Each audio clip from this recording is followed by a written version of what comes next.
আফরা ইবনাত খান ইকরার আত্মহত্যার আলোচনার মধ্যেই সামাজিক যোগাযোগ মাধ্যমে এক পোস্টে বিস্ফোরক দাবি করেছেন ইকরার স্বামী ও ছোট পর্দার অভিনেতা জাহের আলভী। দীর্ঘ এই পোস্টে বেশ কিছু গুরুত্বপূর্ণ তথ্য তুলে ধরেছেন আলভী। শুক্রবার ৬ মার্চ মধ্যরাতে দেওয়া পোস্টে তিনি দাবি করেছেন তার স্ত্রীর আত্মহত্যার বিষয়টি নিয়ে যদি তার বিরুদ্ধে আইনি ব্যবস্থা নেওয়া হয়, আইনের প্রতি সম্মান রেখে তিনি তা মেনে নেবেন। এ সময় তিনি ইকরার আরেকটি বিয়ে ও অনৈতিক সম্পর্কের কথা তুলে ধরেন। পোস্টে আলভী জানান তার বাসার ড্রয়িং কাম ডাইনিং এলাকায় একটি সিসি ক্যামেরা রয়েছে, যার অ্যাক্সেস কখনই তার কাছে ছিল না। তার দাবি অনুযায়ী ক্যামেরাটির নিয়ন্ত্রণ ছিল ইকরার মোবাইল ফোনে। বর্তমানে সেই ফোনটি পুলিশ হেফাজতে রয়েছে এবং ফরেনসিক পরীক্ষার জন্য পাঠানো হয়েছে। তিনি বলেন, সিসিটিভির সঙ্গে সংযুক্ত ডিভাইসের তালিকা পরীক্ষা করলে বিষয়টি স্পষ্ট হবে। শুটিংয়ের কাজে ব্যস্ত থাকার কারণে তিনি কখনোই ওই ক্যামেরার অ্যাক্সেস চাননি বলে উল্লেখ করেন। আলভী দাবি করেন, দুর্ঘটনার আগে ২৫, ২৬ ও ২৭ তারিখে এই ৩ দিন সন্ধ্যার পর ইকরার কিছু বন্ধু তার বাসায় এসেছিলেন, যার ভিডিও ফুটেজ সিসিটিভিতে থাকার কথা। তার ভাষ্যমতে ২৫ ও ২৬ তারিখে ইকরার এক বান্ধবী এবং ২৭ তারিখে ২ বান্ধবী ও এক পুরুষ বন্ধু বাসায় এসে মধ্যরাত পর্যন্ত ছিলেন। তিনি আরও দাবি করেন, ওই সময় তাদের মধ্যে ধূমপান, গাঁজা সেবন ও মদ্যপান করা হয় এবং দুর্ঘটনার আগের দিন ইকরা তার সহকারীকে দিয়ে সিগারেট ও ঘুমের ওষুধ আনান। আলভীর সহকারী এসব বিষয়ে পুলিশের কাছে ইতোমধ্যে জবানবন্দি দিয়েছেন বলেও তিনি উল্লেখ করেন।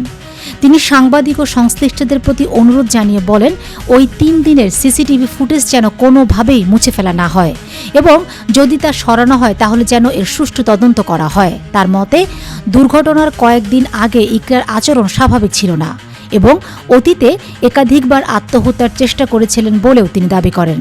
পোস্টে আলভী আরও বলেন, ইকরার মোবাইল ফোন ফরেনসিক পরীক্ষায় গেলে কে তার সামাজিক যোগাযোগ মাধ্যমের অ্যাকাউন্ট বন্ধ করেছে তা জানা যাবে। একই সঙ্গে মেসেঞ্জার, হোয়াটসঅ্যাপ সহ অন্যান্য অ্যাপের কথোপকথন, কল লিস্ট ও বন্ধুদের সঙ্গে যোগাযোগের তথ্য তদন্তে গুরুত্বপূর্ণ ভূমিকা রাখবে বলে তিনি উল্লেখ করেন। নিজের ফোনও প্রয়োজন হলে পুলিশের কাছে দিতে প্রস্তুত আছেন বলে জানান তিনি। পোস্টমর্টেম রিপোর্ট নিয়েও তিনি উদ্বেগ প্রকাশ করেন। তার দাবি, আগের রাতে যদি মদ বা মাদক সেবন করা হয়ে থাকে তাহলে তার রিপোর্টে প্রতিফলিত হওয়া উচিত। পোস্টমর্টেমের আগে এটি ঠেকানোর চেষ্টা হয়েছিল বলে তিনি শুনেছেন। তাই রিপোর্ট যেন কোনোভাবে পরিবর্তন না হয় সেই বিষয়েও নজর রাখার আহ্বান জানান। পোস্টে আলভী দাবি করেন, জাহাঙ্গীরনগর বিশ্ববিদ্যালয়ের দর্শন বিভাগের ৪১তম ব্যাচের নাবিদ নামে একজনের সঙ্গে ইকরার অনৈতিক সম্পর্ক ছিল। এছাড়া তিনি অভিযোগ করেন, ২০১০ সালে পালিয়ে বিয়ে করার পরও তাকে ডিভোর্স না দিয়ে ইকরার পরিবার তার সম্মতিতে অন্যত্র বিয়ে দিয়েছিল এবং সে বিয়ের আনুষ্ঠানিকতাও সম্পন্ন হয়েছিল, বাসরও হয়েছিল। পরবর্তীতে ইকরা ভুল বুঝতে পেরে তার কাছে ফিরে আসার সিদ্ধান্ত নিলে তিনি তাকে ক্ষমা করে গ্রহণ করেন বলে পোস্টে উল্লেখ করেন। আলভী পোস্টে আরও লিখেছেন, এসব অভিযোগ থাকা সত্ত্বেও তিনি বিশ্বাস করেন ইকরা তাকে ভালোবাসতেন এবং তিনিও ইকরাকে ভালোবাসতেন।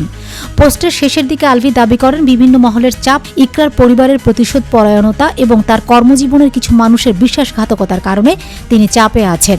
তিনি অনুরোধ করেন, ভবিষ্যতে তার বিরুদ্ধে কোনো অভিযোগ এলে যেন মানুষ তথ্য প্রমাণ যাচাই করে দেখেন এবং তার সন্তানের স্বার্থে সত্য উদ্ঘাটনের চেষ্টা করেন।